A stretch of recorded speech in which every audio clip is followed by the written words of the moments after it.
And now let's turn our focus to West Africa. Troops are set to gather around Niger.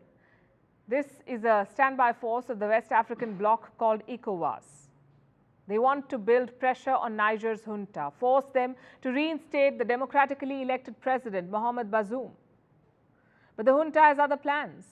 The coup leaders want to prosecute Bazoum for high treason.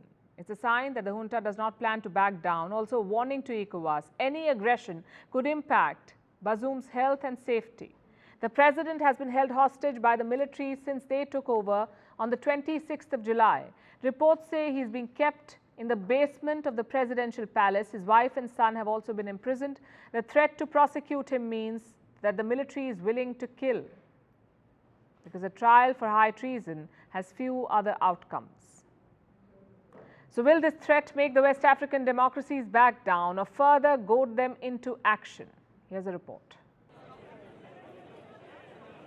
It seems the West African Economic Bloc, ECOWAS, has a new problem. Niger's new military junta have thrown down the gauntlet. They made this announcement today. In any event, the government of Niger has to date gathered the necessary evidence to prosecute before the competent national and international authorities the ousted president and his local and foreign accomplices for high treason and undermining the internal and external security of Niger following his exchanges with the nationals of foreign heads of state and heads of international organizations. The junta will prosecute ousted President Mohamed Bazoum for high treason. He'll also be tried for undermining the internal and external security of Niger. This is for alleged exchanges with foreigners and international organizations. The charges seem easy enough to prove. The junta can cite the presence of American, French and other troops in Niger to say Bazoum was hurting the country's security. It's a kangaroo court case that'll end in Bazoum being found guilty. So why is the junta going ahead with this? As we said, Niger's military is issuing a challenge, threatening ECOWAS with consequences if they invade. Last week, the bloc held a second emergency meeting since the coup. ECOWAS said it would intervene militarily if Bazoum wasn't reinstated by August 7th. The deadline passed and Bazoum was still in detention. And that's where ECOWAS began to look weak. It didn't follow through with its threat. So far, it has imposed sanctions on Niger, set up a standby force, but it hasn't actually retaliated. Domestic public opinion may have prevented ECOWAS from attacking. It should be by dialogue. Let's come to the round table and talk. Because of the human resources there, we don't want anything to happen. Nigeria and Niger, we are brothers, and we share the same border. And there's interrelationship between Nigeria and Nigeria. And even apart from that, we are Africa, we are in the same continent. We should not be like others continents that did not see their brother as their brother. Nigerians are our brother, and we should be our brother's keeper.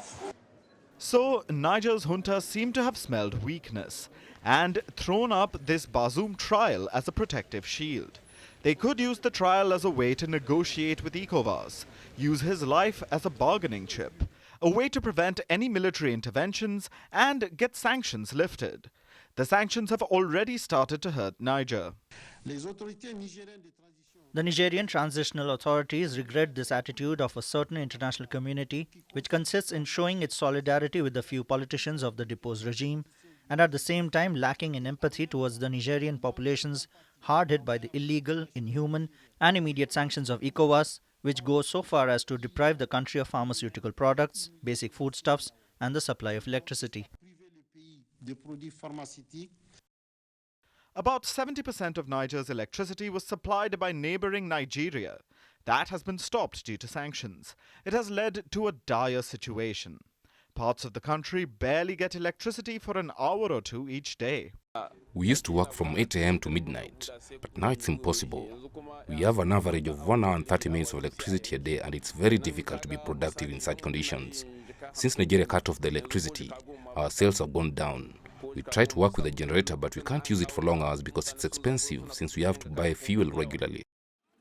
If Niger's junta believe they have a bargaining chip, they can demand a reversal of sanctions. But there's still a chance that Bazoum's prosecution could backfire.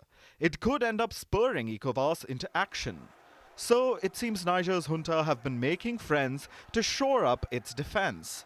There was already support from fellow coup-hit nations Mali and Burkina Faso. The ruling juntas there promised to step in if Niger was attacked. Now it seems Guinea has joined them. As far as the Republic of Guinea is concerned, we are Pan-African. When our people have problems, we're always there and we'll always be there. And that's what happened with our brothers in Mali, Burkina and Niger. As far as we're concerned, we are the only ones who can find solution to our problems. Our position is clear, and that is to face up to our people's problems, which are very, very important to us. Niger's junta sent a delegation to Guinea. Guinea's military leaders stopped just short of promising to intervene, but they are backing the coup leaders. So Niger seems to have found another ally. It's uncertain whether this will stop any ECOWAS military intervention, but what is certain is that West Africa seems to be more divided than ever.